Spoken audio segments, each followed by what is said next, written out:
Hi everyone. நம்ம இந்த வீடியோவில் இந்திய அரசியலமைப்பானது பல்வேறு நாடுகளோடைய அரசியலமைப்பிலிருந்து எடுக்கப்பட்டது. ஸோ அதில் எந்தெந்த தலைப்பு எந்தெந்த நாட்டிலேருந்து எடுத்தாங்கன்னு சொல்லி பார்க்கலாம். ஸோ கண்டிப்பாக இதுலேருந்து ஒரு கொஷின் கேட்டுக்கிட்டே இருப்பாங்க. ஓகே, இப்போ ஃபர்ஸ்ட் பார்க்கலாம். பிரிட்டன் நாட்டிலேருந்து எந்தெந்த தலைப்பு எடுத்தாங்கன்னு பார்த்தீங்கன்னா, நாடாளுமன்ற அரசு, ஒற்றை குடியுரிமை, சட்டத்தின் ஆட்சி, நாடாளுமன்ற செயல்முறைகள், இடைக்கால தடையாணைகள். இப்போ கொஷினில் நமக்கு குரூப் 1 கொஷினில் ஒற்றை குடியுரிமை கேட்டிருந்தாங்க.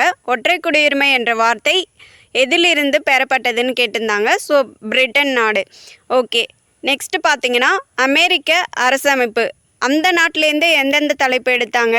அடிப்படை உரிமைகள், நீதி சீராய்வு, குடியரசுத் தலைவர் மீதான பதவி நீக்க தீர்மானம், உச்சநீதிமன்ற உயர்நீதிமன்ற நீதிபதிகள், குடியரசுத் துணைத் தலைவர் போன்றோரை பதவி நீக்கம் செய்யும் முறை.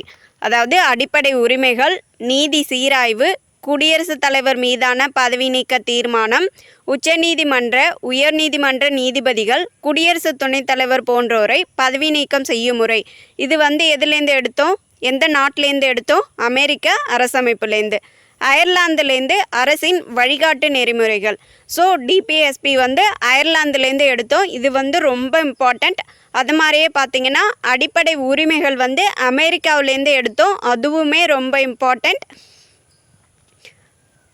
நெக்ஸ்ட் பார்த்தீங்கன்னா கனடா. ஒரு வலுவான மத்திய அரசுடன் கூடிய கூட்டாட்சி, மத்திய அரசிடம் பொதுப்பட்டியல், மத்திய அரசால் மாநில ஆளுநர் நியமனம், உச்சநீதிமன்றத்தின் அறிவுரை, அதிகார வரம்பு. இப்போ கூட்டாட்சி, ஒரு வலுவான மத்திய அரசுடன் கூடிய கூட்டாட்சி எந்த நாட்டிலேருந்து பெறப்பட்டதுன்னு கேட்கலாம். So Canada. ஆஸ்திரேலியா பார்த்தீங்கன்னா வணிகம், வர்த்தக சுதந்திரம், நாடாளுமன்றத்தின் ஈரவைகளின் கூட்டம். இந்த தலைப்பெல்லாம் நம்ம ஆஸ்திரேலியாவிலேருந்து வாங்கியிருப்போம். சாரி, அங்கேருந்து பெறப்பட்டிருக்கோம். ஜெர்மனி வெய்மர் அரசமைப்பு. இது பார்த்திங்கன்னா நெருக்கடி நிலை காலத்தில் அடிப்படை உரிமைகள் பறிப்பு. சோவியத் யூனியன் அடிப்படை கடமைகள், முகப்புரையில் நீதியின் மாண்புகள், அடிப்படை கடமைகள். ஸோ 42வது திருத்தத்தில் உறுதிப்படுத்தப்பட்டது. அடிப்படை கடமைகள் எங்கேருந்து எடுக்கப்பட்டதுன்னு நிறைய டைம் கேட்டிருக்காங்க. ஸோ சோவியத் யூனியன் இப்போ ரஷ்யான்னு சொல்கிற ரஷ்யாவை தான் முன்னாடி சோவியத் யூனியன் என்ற பெயரில் இருக்கும்.